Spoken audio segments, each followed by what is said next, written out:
straight. All right, preparing to stream meeting. Yo, Zoom is amazing. Shout out to Zoom, bringing folks together. You know, Yeah, definitely. because we wouldn't be doing this if we didn't have the COVID like that. Shout out to Zoom. All right, so together. Let me get our theme music, and then I'm gonna do the intro, and then we're ready to go. Let's do it. I'm gonna roll a blunt, take some hits off camera, you know. Why you doing the intro?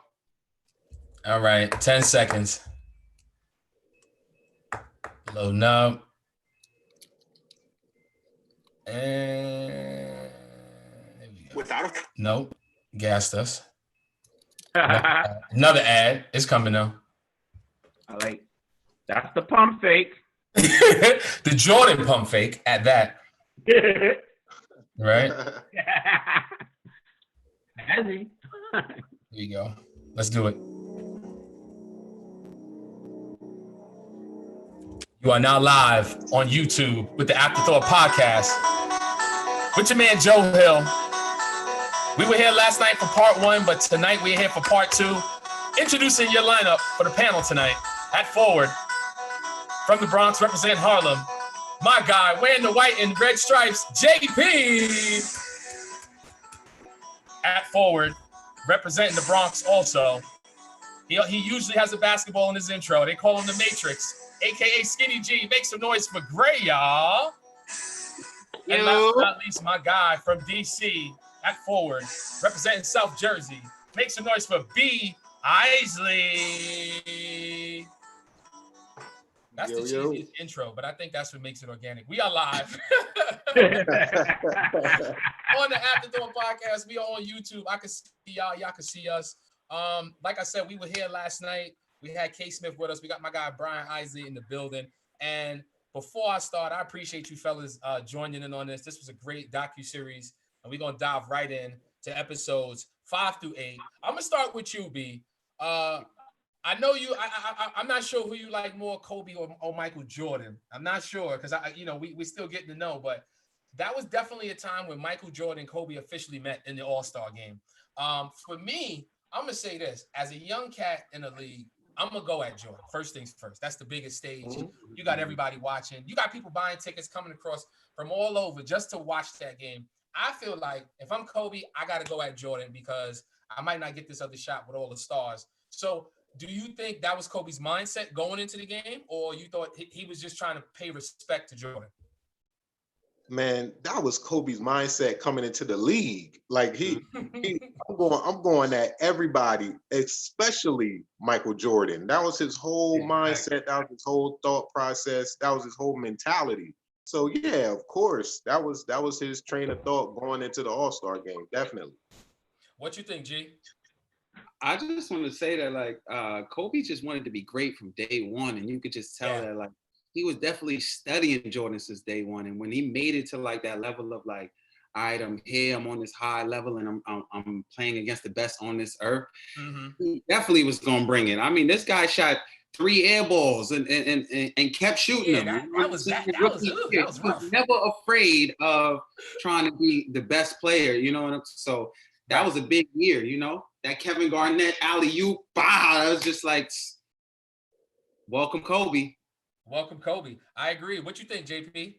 I think Kobe was just destined to be great, and you got to think about it like this: from when he came into the league, we remember that '96 draft class, probably the best draft class we've seen in the last, probably aside from 03, that might be the best draft class we've seen in the last 25 years of the NBA. The amount of Hall of Famers, All-Stars, and to think about where Kobe was picked, he definitely had a chip on his shoulder and had something to prove. So I think, like G said, he came in the league ready. I got something to prove because I got cats like Steph, Marcus Camby, Steve Nash. The list goes on. Kerry Kittle, all of those guys. I want to say that was AI's draft too. They were. So these guys, he came in with a chip, and all of those guys had big hype coming from college. AI from Georgetown, Campbell, Right. all these But this guys. is So, Jordan, though. This is but Jordan. but I'm gonna say why. I'm gonna say that to Kobe's competitive nature. Okay. That helped kick him off coming into the league with all of those guys. But I'm gonna say this though. In the All-Star game, isn't and I'm gonna go to Brian on this, isn't when you go to an All-Star game, the natural or traditional way is to play it safe, have a couple buckets, make a few highlights. But is that the time and place to kind of go at Jordan and say, listen, I'm gonna try to get 25 on him? That Laker boy. It's the time and a place to establish yourself as the new guy. Like if you remember, I mean, it was the Last Dance. All the speculation was Mike was leaving at the end of the season, and the throne was going to be vacant. So what better time than Madison Square Garden All-Star game, quite possibly Mike's final All-Star game, to establish yourself as the next guy. And what better way to establish yourself by going at the current guy? So that's how Kobe was coming at Mike. That's what it was. Like Kobe was, I'm next. Forget what you heard. I'm next. Yeah, can I chime in on that too? I want to say when I listened to what he said too, it made me think of like Jordan's last All-Star game officially. Right. And when he was on the Wizards, and if you remember, that game came down to like a Jordan shot, and he made the shot. And Kobe raced down the other end of the court, and instead of letting him finish his last All-Star game with that bucket, he went up for a shot, got fouled, and hit the free throws, and put him to bed for good. You know what I'm saying? Yeah. So he was on it, and even at that time where Kobe had reached like his highest point, and Jordan is done, he still, he wants to show you, I got that Jordan in me. Jordan wouldn't rock. I'm definitely not gonna let him rock. Yeah. Exactly. No, you're right. Go ahead, JP. Go ahead, Jay. Even when they was talking in the pre-games, when they went in the locker room, remember the conversation Mike was having with the rest of the guys in the Eastern Conference All-Star room? And he was like, when that young boy, literally, all he talked about was Kobe. Yep. Said when that Laker boy, exactly. When that Laker boy, and that's the only person he talked about. For Mike to even mention him amongst a room full of greats and say the only person he's talking about was him was a true level. That's Mike's sign of respect. Right. That's Mike's, you know what? He's got something. And this is going to be the time for us to see what's up. So they both came in there knowing what was up. And I just love that they had that experience. Biggest stage, like B said, in MSG, whole world watching. It just couldn't get any better, man. It's crazy because the comparisons to with Kobe has always been very identical for me, from what I'm seeing. There's been a lot of players that came after Jordan, but Kobe, for me, is like a prototype 2.0. Obviously, he's lacked a few things that Jordan was able to do, but Kobe, to me, whether it's his passing but just being able to score the ball and have that killer, having us saying Kobe, in the park, Kobe, when we shooting trash in the garbage, you know what I'm saying? Like that, I can compare that to Jordan. What you think, B? Kobe, their games mirror each other. Kobe took so much from Mike, it's ridiculous. But Kobe added on to that. Kobe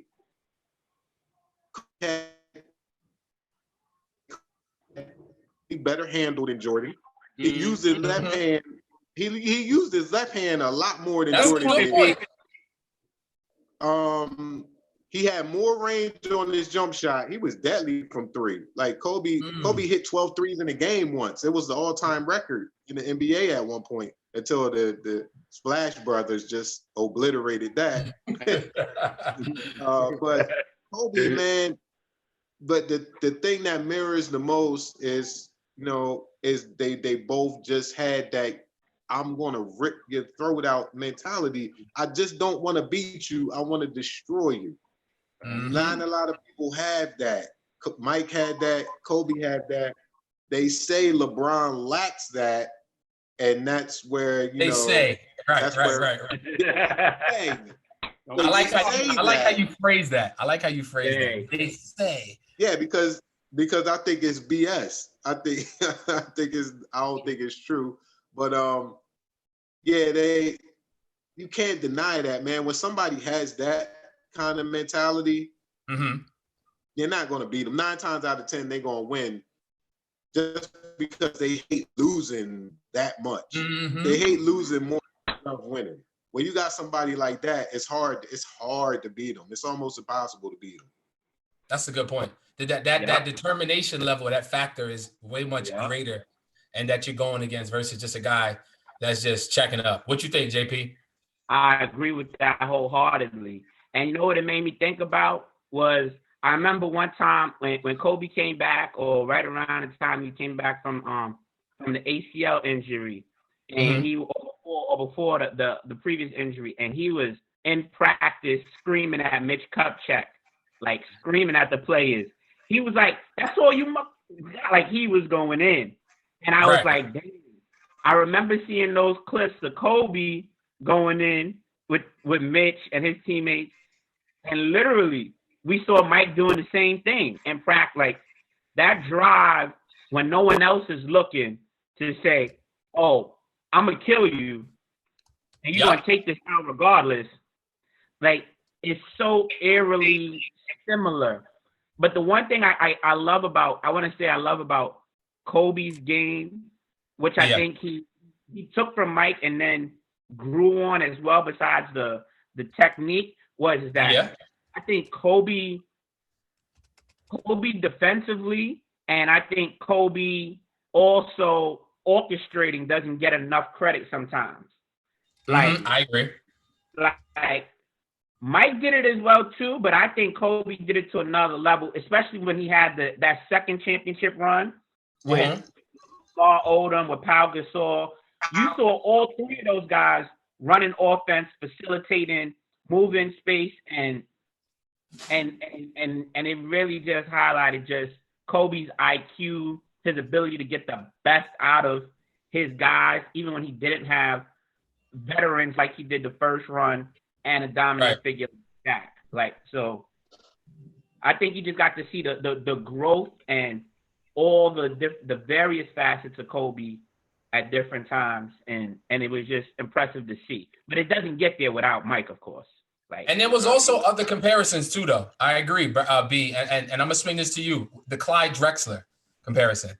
I mean, when you look at them just with the naked eye, I can see why you compare Clyde Drexler. But when you see them play, listen. Obviously, besides the ballhead, JP. This nigga, of course. I'm saying, but like the way athletically they're compared, like, because I don't know, Jordan was, to me, was the better athlete to me, but Clyde could definitely hang. So in terms of comparisons, B, talk to more about the comparisons of why they always compare Clyde and Jordan together. I mean, just because they were both athletic 2 guards, but the similarities stop there. I mean, let's keep it real. We give Clyde his props, but that's where it stops. Like, I'm gonna give, exactly. Shout out to Hove. Exactly. But definitely give Clyde his props. He was named one of the 50 greatest players for a reason back then. Right. He eventually got his chip in Houston, but he wasn't as good as Mike. And in the 92 finals, we saw why. Like, Mike just took it to a level that Clyde couldn't even get to. Right. Yeah. So, you know what I mean? Like, once you saw that, it was like, okay, those comparisons are done. They shouldn't have happened in the first place, and we apologize for it. Sorry. Who's the guards on Portland that year? It was Terry Porter. Terry Porter, Danny Ainge. Come on. Clyde. Jerome Kersey. Yeah. Jerome Kersey. All those guys. Trying to have Chris Robinson defending him. What you was gonna say, B? Say what you was gonna say, B? Danny Ainge got it real bad, like a lot. He did. If you notice, Danny Ainge got it in different jerseys. Like if you watch the documentary, he's on the Suns getting it. He's like, yo, this dude just switching jerseys and just keep getting it. So I wanted to say about the comparison though that like Clyde Drexler was a great player like at one time, even before he went to Houston, you know, like the fly slammer jammer coming out of college, he was a big player and he looked at like he was going to be a Jordan-esque type player, like a young guy who was going to lead a franchise, and he was leading Portland like in a good direction, and then they ran into, of course, Jordan, and I love that section. I love that section where Jordan always finds a reason, you know what I'm saying? Finds something to build a war against you, not a game against you, a war against you. And when he talks about Magic Johnson, you know, speaking with him the night before, and he's like, yo, I'm gonna torch this guy tomorrow. They think he's on the same level as me, you know, like, and look, shrugs. And not only that, you know, some ill shit I want to say that like his shooting display versus Clyde and those Portland Trailblazers was crazy. All right, because I give you that. He not only wanted to shoot, I could throw it on him and switch it up. Like, let me show you how it's not my mid range. Yeah. I would piggyback to say, as much as everyone said that 96 team, which won 72 games, was the best Bulls team, I would say the best team after that was that 92 team, because they dominated every series. They dominated. Mike, like you said, Mike was on another level, just efficiency. Like, he made the game look so easy in that finals. I'm like, oh my goodness. Like, everywhere, mid-range, ball movement. Like, I think when and I didn't mean to cut you off, Jordan's play kind of evolved the game. And I think I'm gonna swing it back to you, JP, and then I want to go to B on a response too. Magic and Bird's, how can I say, passing of the torch. Jordan's coming in killing, Jay. He's coming in busting ass. He's doing all this extra shit that the league, technically, you had a few cats was doing it, Dominique, but Jordan was just, it's just A1 butter. So I just feel like, do you think that was a passing of the torch because they saw like, hold up, I see what this young boy doing. It might be time. Yeah. I think once he got past Detroit, Jordan exercised so many demons, literally beating Detroit and then going into LA and then beating LA in 5. Like, he exercised all those demons in 91, and there was no denying anything afterwards. Right. Unfortunately, Magic had to make his announcement the next year about his health situation. Yeah, he was the rap. Bird was already hurt. Bird was already hurt. Came home with the worst news. He said he came home with the worst news you could ever bring home. That type of news. He did. Unfortunately. And there was no choice. Like, the league, not only did they have to pass the torch, but the league had to market him as such because they could, like, it's kind of, they acknowledged it, but then at the same time, there was nothing they could do about it. Like, when you look at their health, their game, like, the NBA had no choice. What do you think, B? Go. I don't think it's so much a passing of the torch, more so than Mike just took that shit. Yeah, right. I agree. Yeah, that's it. You know what I mean? Like, Magic didn't give that up willingly. You know what I mean? Like, neither did Bird. Bird was hurt. It was what it was. He was still very productive, but he wasn't nowhere near where he was when he was MVP in 84, 85, and 86. Magic, 91, he finished second in the league in MVP vote, and a lot of people don't know that. No, he did. He was still in his prime. Right. And when they lost in the final against Jordan and the Bulls the first time. And unfortunately, like you said, doesn't he get an All-Star game MVP somewhere in there too? Like after the fact? Yeah, when he came back. When he came back, when he had it in Orlando. Right. When he came back, Magic got that All-Star MVP. I feel like.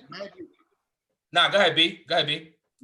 Magic was still in his prime. Magic was only 32 years old, and you know when they played for Team USA, the Dream Team, Magic still thought he was that guy until he pissed Mike off. Yeah. and then Mike just showed everybody that. And you know what's funny? I got to piggyback off that too, B. I think, you know, this wasn't in the Last Dance, but I remember watching the 92 Dream Team documentary and seeing how they would practice and how the emotions would flare. And I remember Magic saying, you know, I'm going to take it to Mike. You know what I'm saying? And then after a while, people start creating these matchups in practice because them two were going at it. But it wasn't until they was like, all right, he's killing us in practice. He is legitimately. So they didn't say it and they didn't willingly want to give it up, but they was hinting it in the Dream Team series. But I want to talk I want to swing this to G with the Dream Team. Was Jordan the best player on the Dream Team? Definitely the best player on the Dream Team. JP already shaking his head. JP shaking his head. It's just that I want to say that the Dream Team is like a basketball kid's dream. Like that is like the best players we can think of being put on the same team, and like even seeing those practices, like you talk, Joe, like that was love right there. Like that's some of the most exciting basketball we could see. Like to see our favorite players, like an all-star game. You know, I respected so many players on that team that like. I put Jordan ahead of them, but they're all great players, with exception for like Christian Laettner, of course, who was just a rookie coming out. But like, everybody else on that team is flat out like the best players that played the game, like for the most part. And like, there's some players that have come recently that can take a few players' spots here and there, but still, it's a real argument, you know. Like, right. Dream Team is just next level. I definitely had the jerseys, you know, like, and they were big. Like everybody's rocking USA colors. And one of the things that I thought was big before I even passed was like, I love that point of like Jordan not wanting to rock the Reebok attire because like he was part of Nike and he just wanted to stand up for like what he represented. So they, you know, the team as a whole did that together, you know, put them flags. And it just showed like such unity. You know, I want to say like maybe Magic Johnson might have even come up with the idea. Like they don't show that on this documentary, but on another one they spoke on that. And I was just saying that was just ill, seeing that. Shout out to Glenn. Shout out to Glenn on the YouTube. Our cousin Glenn from the Bronx. Lifestyle's crazy, luxury crazy. He left a comment on the YouTube live. He's watching in. But now finish what you gonna say, G. Nah, I was just saying that the Dream Team was ill too because we're watching the Olympics. This is not like us just watching regular games on TV. This is like the best athletes in the world at every sport, and to have these guys represent us, which is big. Yeah. What do you think, Jay? I was going to just say, only thing I disagree with, Mike definitely was the best player, but on that team, Charles Barkley did the most work. Facts. Mike wasn't playing much. Yes. That's the only thing I wanted to disagree with. I'm not saying Chuck is better than Mike. Are you saying minutes or impact on the game? In the actual games. Barkley was, during the Olympics, Barkley was dominating. But I think it was also because Mike said, he told Chuck Daly, don't play me more than 15 minutes. He's coming off of back-to-back championships. He was like, they blowing teams out. It really didn't matter. So that's why I just say, so on court, I think Chuck don't get the credit. Like, people forget, like, Chuck was killing. I mean, competition ain't much, but 2 starting fives. 2 starting fives, as they said. And what I also loved to hear was how Magic talked about how Mike would want to play them in cards. Like, they play in cards in Monte Carlo or in a hotel till like 3, 4 in the morning. Mike lose 5 straight hands, and he still want to run it back. Double, triple the money. Last hand. That type of mentality to win, like it just resonates. It's so special. is so different. Like, you know, we get mad, we lose a game, we get mad, we playing spades. But we ain't gonna sit there and be like, stop the game, run it back. Like Mike was like, nope. Right. You running another one to 500. Just different, man. What you think, B? Yeah, that's it is different. It's borderline annoying too. Like, I don't want to play all night. Nigga, I want to go to sleep. We got a game tomorrow. This dude want to shoot. He want to shoot. He play a game. He want to shoot 36 holes. He want to play spades until 5 o'clock in the morning. When do you sleep, bro? Like, I need some sleep. That's why his eyes look all crazy right now, because he never slept.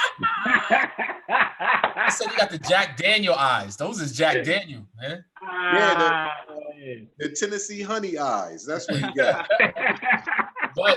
But I think the dream team, I think we saw Tony Kukoc come alive. I think seeing him play for, was that Croatia? Am I correct? Yeah. Played for Croatia. Mm-hmm. And seeing him ball and how hyped Jerry Krause was, you know, coveting him and like, yo, he's the next best thing since sliced bread. And I think Scotty and them wanted to be like, really? All right, this is the biggest stage. Just like Kobe wanted in the All-Star game. We're going to show y'all. We're going to shut him down. And he had a subpar game. He had like 16 points. But I think it was a fuel for them. But it turned out interesting because look how it turned out, how the Bulls go ahead and draft Tony Kukoc. And he comes and he fits right in. What's y'all take on Tony Kukoc coming right in to the Bulls in that era?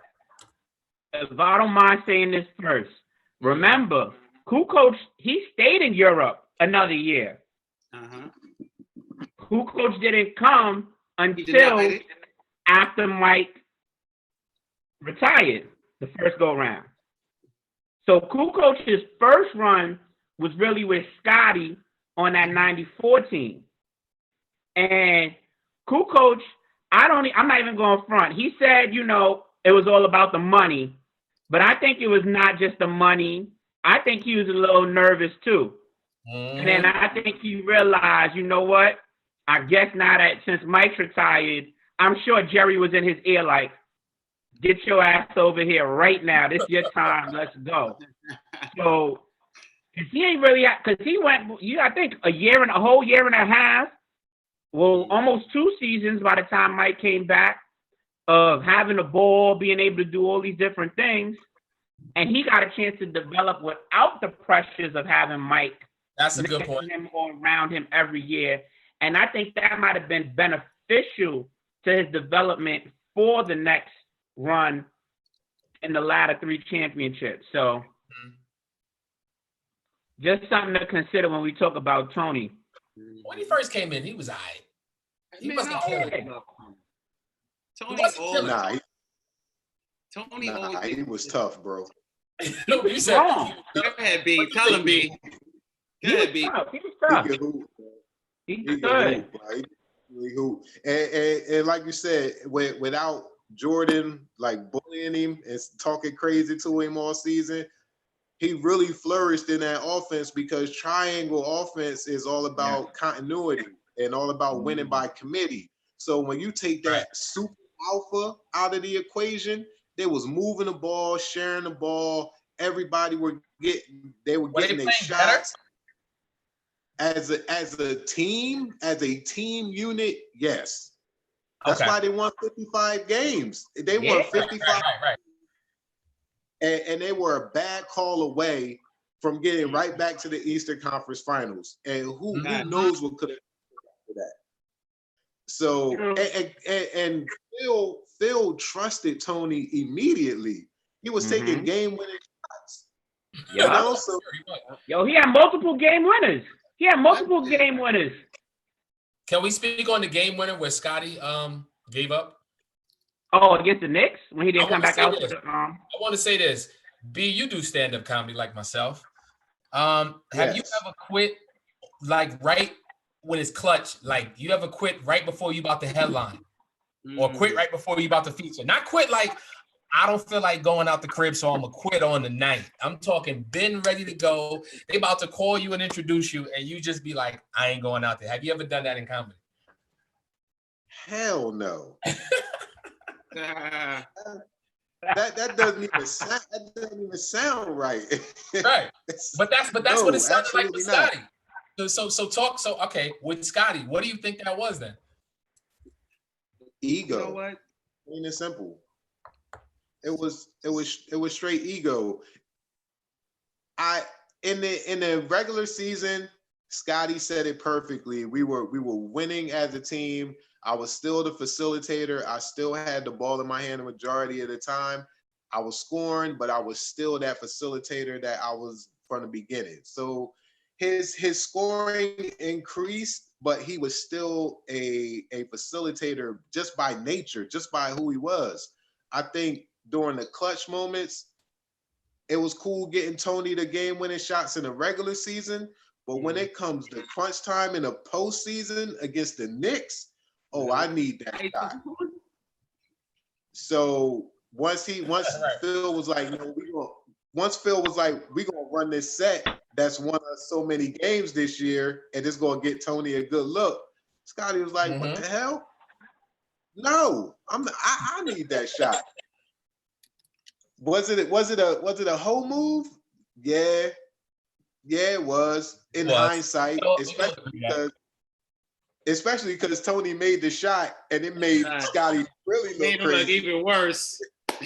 Made him look real bad. Real bad. I want to agree totally. Go ahead. I'm sorry. I just want to say I want to totally agree with B. He's saying all my thoughts exactly. Like that was a total ego moment, and like we talked about Scottie Pippen's decisions last episode. The decision to make his surgery, at a certain time in the season when he could have had it earlier, and like I defended that decision. Okay, I will not defend the decision of not going into the game. Like that's the ultimate letdown as a teammate and like as a player, and like he can never live that moment down. And like you said, him making the shot just made it 10 times worse, you know what I'm saying? Right. Because it just proved that like that was the right call, and even if you're the best player, sometimes you gotta understand that the call is not always gonna be your way, and so like that's definitely what happened with that situation, like for sure. And shout out to the people on the YouTube live dropping the comments. I see y'all. Jamon, what up? We are here at the Afterthought Podcast Live. Make sure y'all follow us. Afterthought Podcast on Instagram, social media. We still here. I'm with Brian Isley, my guy, my brother Gray, and my other brother, JP Campbell. We talking about the Last Dance Review Part 2. I want to switch it up now. I want to drop something on y'all. Horace Grant. Horace Grant is the interesting story with him because for me, I watched it and I saw the relationship. You can tell there wasn't a strong relationship between him and Jordan. And, I guess Horace being a sensitive guy, possibly more than he probably looked. But I just feel like I heard a story about Michael Jordan saying, or maybe even alluding to taking Horace Grant's food after a game he didn't play well and said that he didn't deserve to eat because, first of all, that's funny as hell to me. And I was listening to Shannon Sharp on ESPN. And he was like, I wish a motherfucker would take my food right now. We'd be fighting in this motherfucker. So I'm just, with Horace Grant's relationship, like, was it a strong relationship between him and Jordan? Why do you think it was like that? I'm going to go to B first, and I'm going to go to JP. I think Jordan thought he could bully Grant. You only do certain things like that to people you think you could get away with it with. So he thought he could do that with Grant. Now Grant has said, he's come out and said that, he said I couldn't have any food, but I checked him on that. Get the story straight. So it's two sides to every story. And Grant has been, pleading his case for like the past couple of days, pretty much going in on Mike saying that the documentary documentary is like 90% BS, which I can't go with that, because how do you know it's 90% BS when you were only there 50% of the run? That's a great fact. Great fact. Very good point. I mean, that doesn't make any sense. But yeah, man, look, bro. In the words of the great Cedric the Entertainer, I'm a grown ass man, dog. Ain't nobody taking my. Don't play with me, nigga. Exactly. What you think, Jay? Ain't nobody taking my. Like, come on, man. We gotta scrap. Like Shannon Sharp said, either you beat me or I'm gonna beat you up. But you're not taking my food. That's not happening. Not happening. Period. What you think? I think the thing about Horace is that people forget Horace was highly touted coming out of college. Horace was one of those guys from PG County, if I'm not mistaken. He's from the DMV, right? He's from the county. If you realize, that area produced a lot of big time ball players, a lot of guys. Shout out to the whole DMV, PG County, 301, 202. Those guys, they was doing it back then. And I think Horace never felt as though he got the respect and just due for his contributions to those teams. Right. Big shot maker, not afraid of the moment, big time rebounder. Like, he did so many things and sacrificed a lot of his game as well. And I think because he had to do that, he may have always felt the way that it was always just Scotty and Mike getting the credit. But the problem is that with the book, with the Jordan Rules book, Mike has never been told otherwise who was the person leaking the information. And as long as he believes not Scotty, as long as he believes Horace was the one that was divulging the team information, Mike ain't gonna let that go, because Mike he took a lot of issues with that. He did not accept that, and until Smith or Horace could prove otherwise, you ain't gonna tell Mike what didn't happen. Like, he probably knows everything and probably realizes and probably read that book line to line, cover to cover, and there's a quote or two in there that says, who did I have this discussion with? Mike ain't gonna forget what happened on the plane ride 1 a.m. when he's playing cards. And you remember who you talk to always. That's how that always is. He knows. What you think, G? Horace Grant. First thing first, Horace Grant he gets my respect from day one. Like, he definitely held them down way before they had Rodman, and who was backing him up? Cartwright. You know, like, Cartwright was never a big superstar jumping out the gym, pinning shots. He was a quality center, but that's who was holding it down. You know, like going against the Pistons, going against all these teams, and like Horace Grant, the twin with the goggles. That man was prime time. That man played, 16, 17 seasons in the NBA, 4 chips. We forgot that when Jordan came back with the 45, he ran into Horace Grant and lost. You know, Horace continued later to be on the Lakers, win a championship with them. He wasn't a slouch. You know, this guy was like he wasn't a certified guy. So, like, he backed up what he spoke. Not to say he was the greatest power forward in NBA history, but like, he did enough to be able to, back up what he said. And like, Jordan coming at him, definitely Jordan came at everybody. He wanted to make him tougher. He wanted to get him to a place that he needed him to be. You know, even if he needed to be angry at this dude. You know what I'm saying? And he pushed Horace Grant, and Horace Grant continued to thrive. Straight out of Clemson, 4 rings. His brother don't got none. You know, trash too. Like, is it Harvey Grant? I ain't even gonna go there. Harvey Grant. No, not only that, but Horace Grant and them goggles, like, what he represented to people that wear glasses and goggles for like a champion, like, chill. I'm gonna say this. Jordan is a great segue for this one. Jordan battled a lot of players, obviously, in the playoffs in his run for 6 rings. He battled a few MVPs. One in particular was Charles Barkley and the Suns in the early 90s. Great series, in my opinion. The whole Dan Marley reference, how he felt like Thunder Dan. Let me say this about Dan Marley. Dan, I think Dan Marley's the reason White Man Can't Jump exists. I feel like he's the reason why that movie exists. Dan Marley was when you look back, but like he wasn't doing nothing outlandish where we was like, I gotta pick Dan Marley on my squad first. But I will say this: the Suns and how they ran their offense, run and gun before the Steve Nashes that we saw later. Just the fact that Charles Barkley being 6'4", barely 6'5", being the starting power forward, getting the MVP that year, that says a lot. So I want to swing it to B first. Do you feel like the Suns and Charles Barkley being an MVP was a legitimate good matchup to win it that year?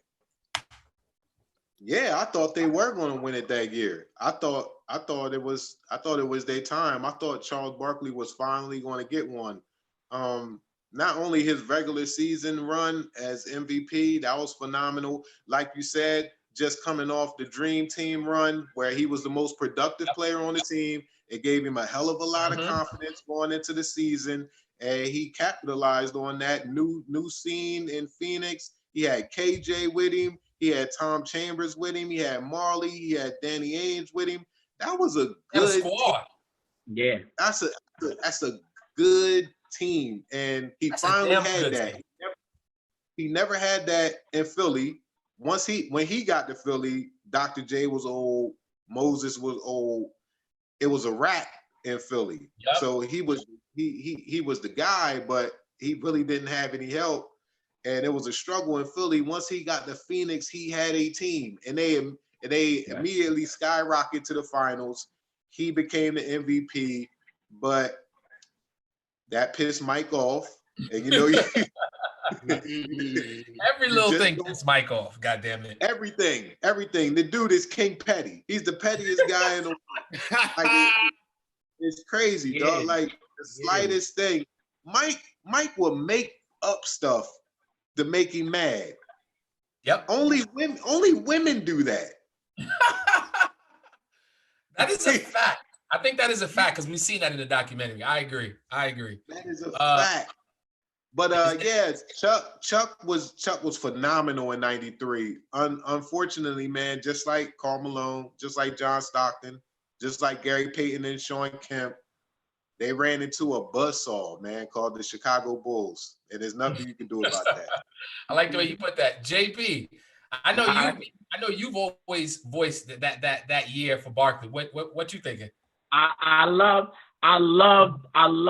everything that B was just saying about he actually had a team. Mm-hmm. And I really thought he had a shot because I'm gonna be honest with you. Those teams out west, they were tough back then. Portland was still tough, man. Let me tell you something. Utah was good. Portland was good. A lot of teams. Listen, while the Lakers were still reeling through everything, Lakers were good. Like, they had some good young talent. The Spurs were good. David Robinson was scoring 70 points a game around these times, getting 50. Like, they had some real tough teams out there. And the Seattle teams were good too. Like, and I just think the way they approached the game, the pace, they were doing things that I was like, wow, you don't see the Bulls have to face that as much in the East.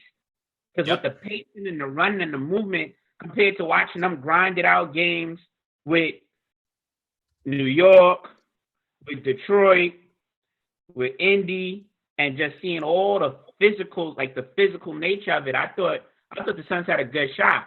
Definitely. That first game of the series, though, I just don't think they were mentally prepared, like Charles said. Like, they weren't mentally prepared for the magnitude of what it takes when you're in the finals. So it wasn't about the game. I think it was more mentally them having to play catch up. And once they did, they had some great games. There was no blowouts. There was nothing like they didn't need to hang their heads at all. Right. But it's just that when you don't have that experience, and all those guys have had that experience together longer, because we talk about all the pieces that come together. The fact that they came together and gelled so tightly to get to the finals in that 1 year time is extremely impressive.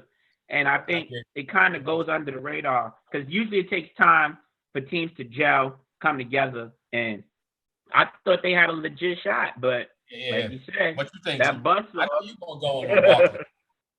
Yo, nah. First things first. Like, I respect Barkley so much as a basketball player. I told the story last episode of like that was the first player I saw destroy the Knicks, and he kind of painted that picture for me. So like during that time, I remember seeing like an episode of Barkley speaking on how him and Jordan would talk at night, and they would call each other and be like, "Oh, I got 45 tonight. Like, what you gonna do?" You know, because that season it was just such a battle over that MVP trophy.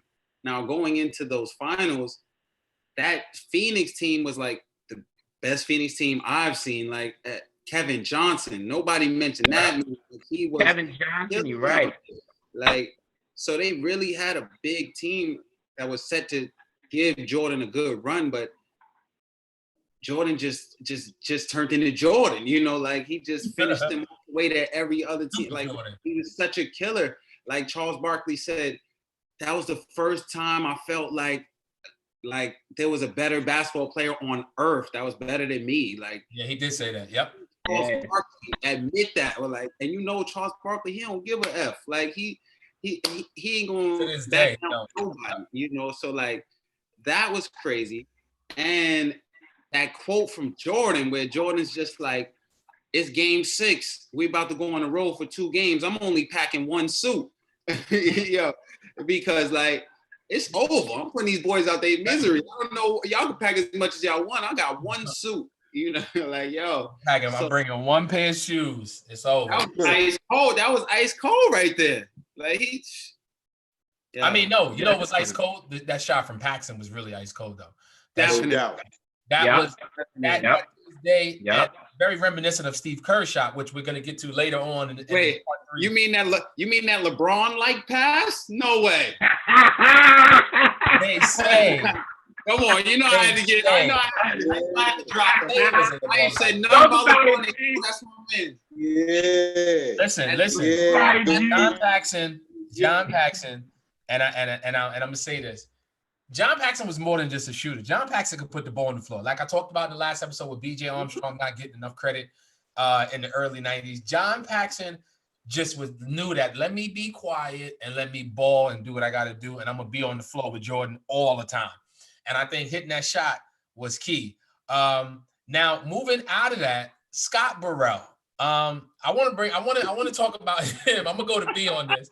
Because go from Charles Barkley to Scott Burrell. Because there's a reason why I'm making this transition. Jordan did a lot of things to get the best out of guys, right? Like you said, Jordan was King Petty. Jordan was the guy to fuck around and fight you in practice if he had to. But Scotty Burrell was actually better than what he tells and what the narrative he writes about Scotty Burrell. Because Scotty Burrell had games where I checked. He had 24, 27, 19. So going back to what you said, I know it was a jump from Barker, but Scott Burrell, and I think Jordan did this from a psychological standpoint to get the team. Do you think that was one of Jordan's MOs? Let me talk shit and tear you down because I'm going to need you. I know you spoke about that earlier too. I think it's imperative. I just want to say go ahead, B. Go ahead, B. Man, there's some people that no matter how mean you are to them, it just don't matter. It doesn't matter. Like Jordan said in the doc, like I couldn't break Scott Burrell. He was just a nice guy. Mm-hmm. No matter how hard I tried, I couldn't. He was calling him a hoe. He was calling him all kinds of things. It was just total disrespect. And Scott would just smile and go out and hoop. Yeah. I got a ton of respect for Scott Burrell because he ain't fall for the BS. Like he wasn't with the kids. Yeah, like Mike didn't get underneath his skin. he didn't change who he was as a person. He stayed true to himself, and he still hooped, and they still won. So like Scott Burrell gets all the respect in the world from me. Mike is a jerk, man. Mike is he's an asshole, man. Yeah. JP. I just wanted to say real quick, and then I'm gonna toss it to G. Like, one thing I give Scott, like, some people, everybody's makeup is different. You could tell people, you could call people out their name 1,000,000 times. They just won't hit you. They won't fight back. Scott Burrell was doing the Michelle Obama. When Jordan goes low, he goes high. Like, and he just wasn't phased. I'm gonna just keep balling and keep showing improving. And and when you realize that some people are like that, I kind of wish we didn't see Mike berate as much, because to me it really didn't serve a purpose in that case.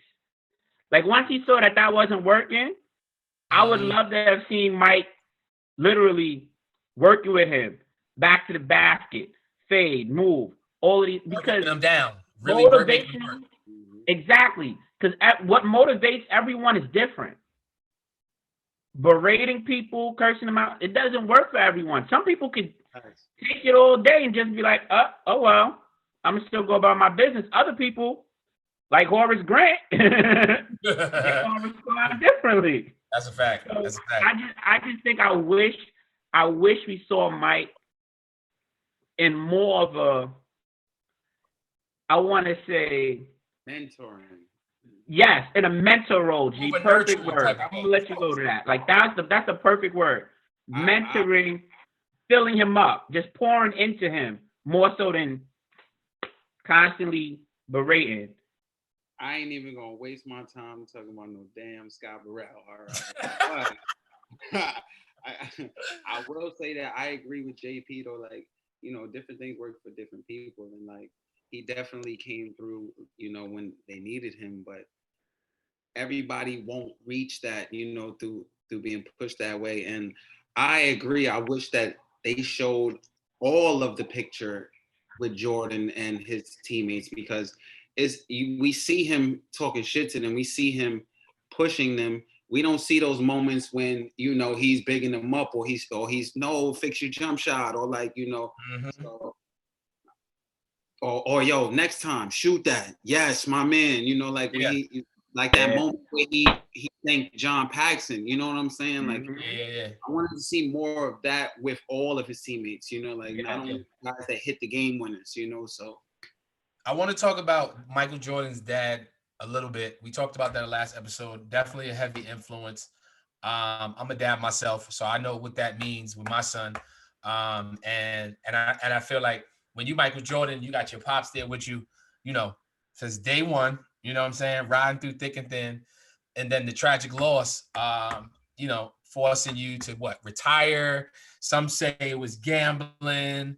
Some say it was the NBA's way of sending him away from the game without, I don't know, an unofficial suspension. I was getting that too a little bit, but I know Michael Jordan's dad having an influence, him passing, had a lot to do with Michael Jordan transitioning out of the NBA and taking a break. Maybe it was the thought, because I know he mentioned that on one of the episodes, that it was already in discussion.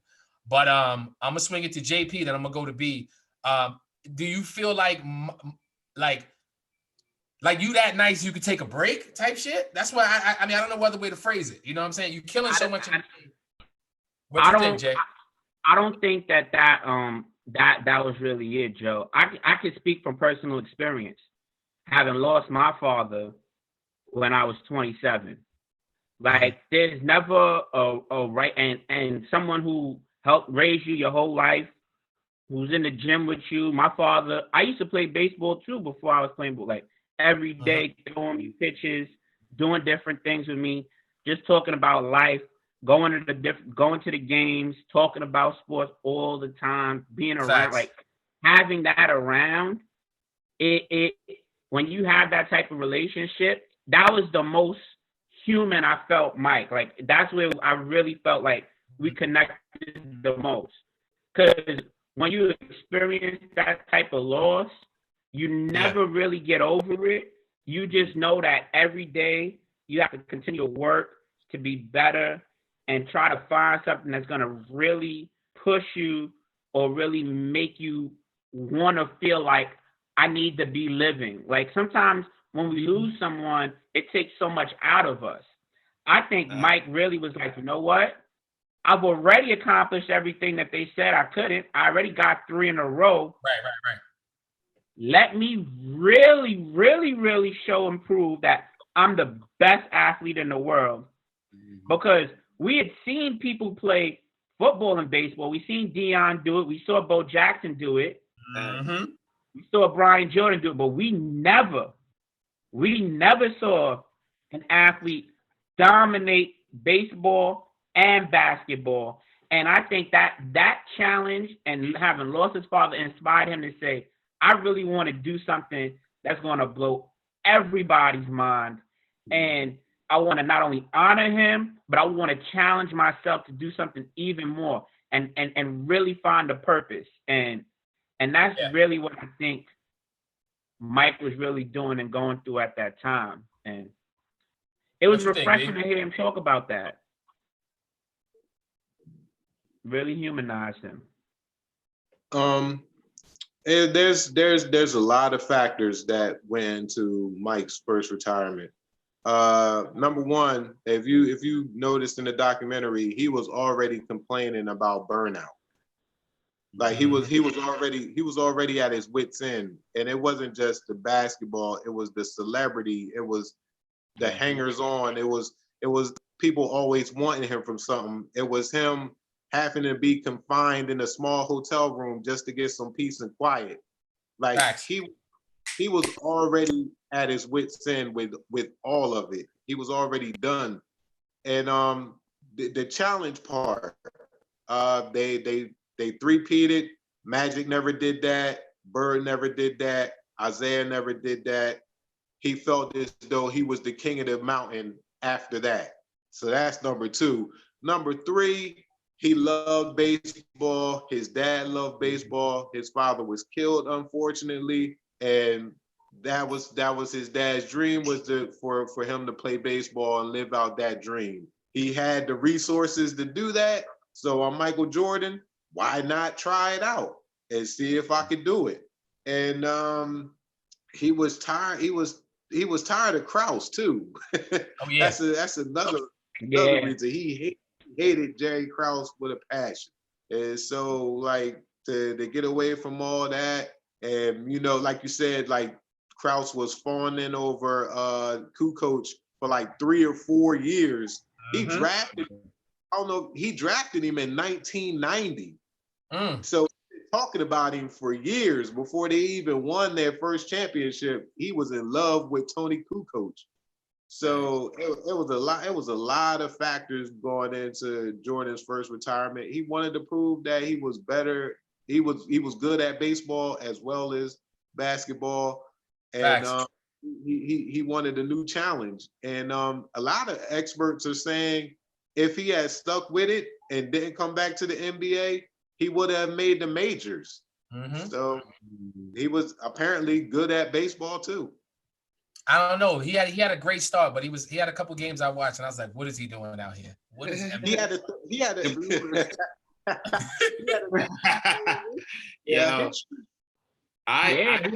like a 14-game hitting streak. He did. That's why I said his starting was great. After that, it was just like.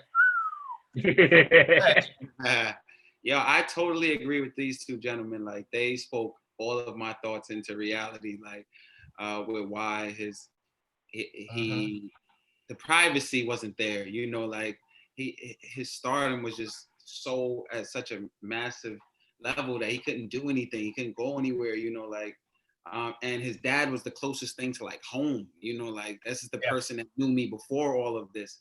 So I think that kind of played a role in it, as well as like wanting to find a new challenge, like you said about baseball. Like he played baseball as a kid, and it was something that he wouldn't be the best at, and would have to be able to work to something. And that was something that you noticed he was always finding a place to drive to, like something to push himself. So I think that was a big reason, and these two guys wrapped it up perfect. Well, let me say this. We're gonna end it on that, but I gotta take you to my segment before we actually wrap it up. First of all, I appreciate y'all. My brother B. Isley in the building. No relation to Howard Isley. Somebody asked, is he related to Howard Isley? Well, I said no. My guy, he subbed in for K. He subbed in for K. He played good. Well, we got one more. We got to do one more, and we got to close it out. But this one, we're gonna have more time, being that we got episodes 8, 9, and 10, or a little bit of 8. We got to talk about the Knicks. And speaking of the Knicks, before I get to our last segment, we got to talk about Jordan coming. The Knicks.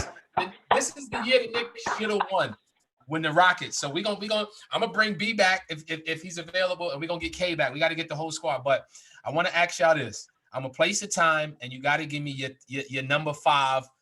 Oh yeah, you got to throw that out there. I got something for y'all. I'm gonna wait for the before it's over. All right. I call the segment The Last, and we talk about the time is 1993. Who's your starting 5 in 1993?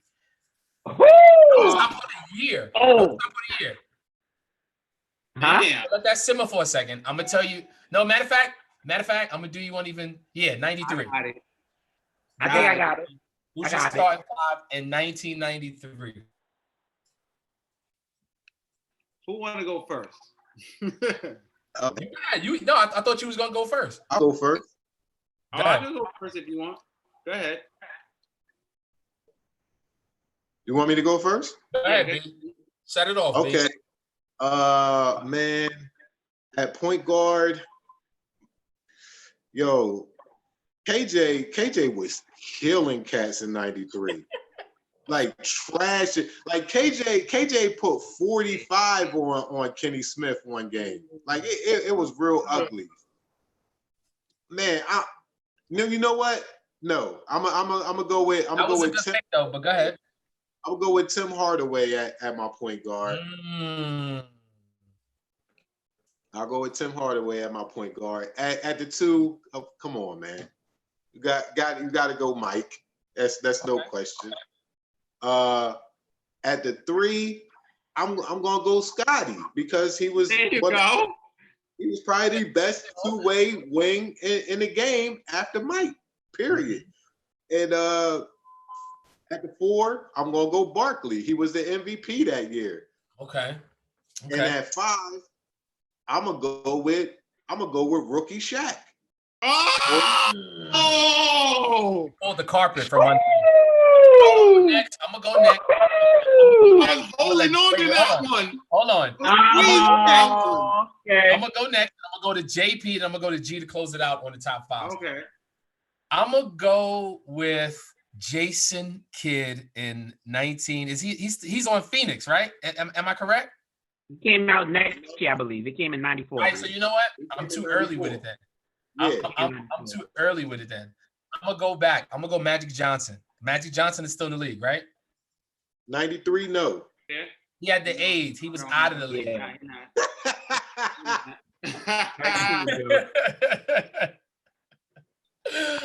All right, I look. got Rod point guard. Yeah. I'm gonna say this. I'm going to take the wingman. I'm going to take a young Ron Harper. I'm talking young Ron Harper on the Cavs. Ron Harper. Yo, he averaged 21 a game. Yes, sir. Yeah, he's killing. 2 guard at that time, I'm gonna go with Clyde because if I can't get Jordan, I gotta get Clyde. I gotta take his athleticism. Small forward at that time, 1993. I'm gonna take an OG Larry Bird, still in the game. Don't make that face, JP. Now, power forward wise, I needed solid. I'm gonna go with Hakeem Olajuwon at the 4. And what I'm gonna do at the center, Dikembe Mutombo. I'm gonna take it back because I need defense with Olajuwon down there. That's my 5. Damn. I know who I'm going with. 93. My point guard might surprise y'all, but I'm just going. I just thought like he was sneaky, putting up crazy numbers and super solid. I'm going with Steve Smith when he was in Miami, a young Smitty. You see him when he was running that Number point 8. guard, Okay. big back to the basket movement. I'm gonna have Smitty at the 1. I got Jordan at the 2. I'm putting Barkley you at can't the pick Jordan. You can't pick Jordan. Don't do that. No, Brian already picked up Jordan. You got to pick somebody else. All right. Oh, okay. We picking outside. Okay. All right. I like that. First, he got to pick Jordan. We'll give him the luxury. All right, then. So in that case, I think I'm going to go. That's a tough one. Oh, man. This is tough. You know, I know who my center's going to be. Go ahead. I'm going David Robinson at center. Okay. The Admiral. Okay. So I'm going Smitty at my point, David Robinson at the 5. I'll take Malone at the 4. Somebody's 5 is hurt, Brian. You can tell his 5 is hurt. Go ahead, Jay. You got 2 more. I'll take Chris Mullin at the 3. Oh, wait. Young Chris Mullin, Warriors Chris Mullin. I'll take Chris Mullin at the 3. If I can't have Jordan, then I'll go with Reggie at the 2. Okay. I'll go Steve Smith, Reggie Miller. They still losing. Go ahead, Chris G. Mullin. I mean, we can't replace the players that's already been taken, so I can't say Chuck. I can't say Dream. So I'll go young Steve Smith in Miami, Reggie Miller, Chris Mullin, David Robinson, Karl Malone. Go ahead, G. Damn, man. This is 93? 93 only. Bring Stockton. I'm going with Stockton at the 1. I'll go with Stockton at your 1. I got the leftovers. Wait, I got the leftovers. Stockton was nice though. If I got it. He was. Clyde. I gotta take Clyde Drexler. Go ahead. I got Clyde though. You can't use Clyde. Oh, all right. So whole Clyde spot. All right. I'm gonna go with Barkley. He got Barkley, right? Brian got Barkley. Right? That's why I couldn't take Barkley. All right. Switch Barkley. I'm gonna take what's left. It's a lot left. Larry Johnson, Grandmama. Ooh, rookie Larry Johnson. Yeah. You're talking Charlotte. Grandmama Stockton. Okay. I hate this dude. I'm mad that y'all got making me pick this guy, but freaking Patrick Ewing, he probably the best center left. I hate Patrick too. I hate Patrick. Yo, Patrick, the most dunk throwing center ever, dog. No way. Nah, we're not gonna disrespect Pat, man. That's my captain. I am. So wait, I got Larry Johnson, John Stockton, Patrick Ewing. Got 2 more. Sean Kemp. Oh, okay. Little Zion-like energy. Okay. Sean Kemp. Yeah. Oh man, I need a shooting guard. Yeah. Yo, this is so trash. I can help you. I could give you Mitch Richmond probably. I was about to say That's what I was going to say. I was just about to say that too, Joe. I was just about to say that. He was somebody else's pick, but he was solid. He was just on the trash team. I don't want Mitch Richmond, all right? For real. Okay. So you don't want it. You know what? I'm taking a player that's just gonna play out of spot. I'm going with Dominique. Give me him too. All right? You know what? That's my team. I'm going with the big boys. Stockton, Dominique, PE, Sean Kemp, Larry Johnson. We banging them boys as bruises. Okay. Yo, my team is trash, y'all. Matter of fact. Trashing y'all team. My team is destroying all y'all. Why had to be last? It's over at the 4 spot. That's why I'm dropping 50. Either way, let me just say I appreciate y'all brothers for taking the time out. You could have been anywhere in the world. Actually, no, we all in the crib. You can't be anywhere. I always keep saying that shit, but I appreciate y'all. Appreciate you, B, for coming on. I'm gonna get you back too. I'm gonna get you back, JP and Gray, with my guy K Smith for the finale, the part 3, and that's closing this out. We're gonna be talking about the Knicks. We're gonna be talking about Jordan coming out of retirement. We got to talk about Reggie Miller's presence with the Pacers in that, and of course the Utah Jazz being the team, I felt out of all the teams Jordan played in the finals, I think the Utah Jazz should have won one of those. But then again, there's Brian Russell. So that's another. Tell them how to find y'all. I want to start with B first. Tell them how to find you. Give me your Instagram and all that good stuff. What you got, anything. Let them know.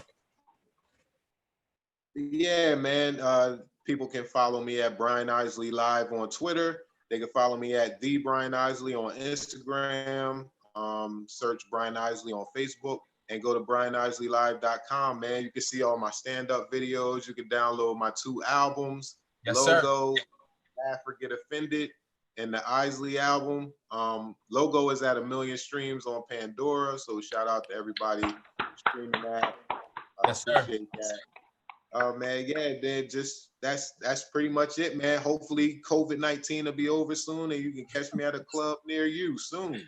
Think of it. Right? Yeah. Go ahead, JP.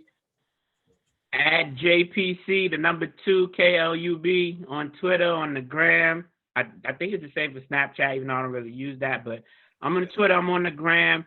You know, I just want to say a special shout out to make sure that we still support our small businesses, especially our minority-owned small businesses during these times. If you have a little something, make sure we try to hold each other down in these, you know, tough situations. Our essential workers too. That's a fact. Yes, big shout out to all of our essential workers. I want to say love you, appreciate you. Like I said, go support small business. Shout out to my family, Lloyd's Carrot Cake. You already know the vibes. We still open in Riverdale. We still open in Harlem. You had to throw that in there, the carrot cake spot. Get your life, man. Appreciate you, Joe. You already know, Jay. Go ahead, Gray.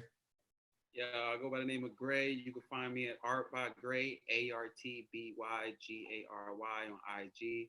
I make beats. I got a tape out on all platforms called Chill Vibes. It's a lo-fi instrumental tape. And I want to give a big shout out. JP just reminded me. I want to give a big shout out to all the school workers, people, educators, people that are working with kids, you know, doing it from their homes. And I want to give a big shout out to parents that are actually at home working with their kids for the first time. Some of them are meeting their kids for the first time. All right, so, so big shout out to the parents. Asshole, right? Didn't know their kid was asshole to the pandemic, right? Yeah. Remote. They want to go back to. They want to go back to remote parenting. That's a fact. That's a good one. Some of them just meeting their spouse for the first time.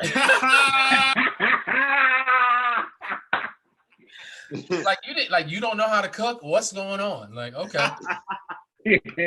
But I appreciate y'all. Stay tuned. We're gonna post up when we have it. We're not sure if we're doing it tomorrow or the following night. We're gonna make sure, but I'm gonna post it. We're gonna do the final finale, part 3, reviewing the last episodes. I thank y'all again. Follow us on Instagram at the Afterthought Podcast, on Facebook, on YouTube, on Instagram. All I can say is be safe, be well, and wash your damn hands. It's a wrap. Y'all be good. Later.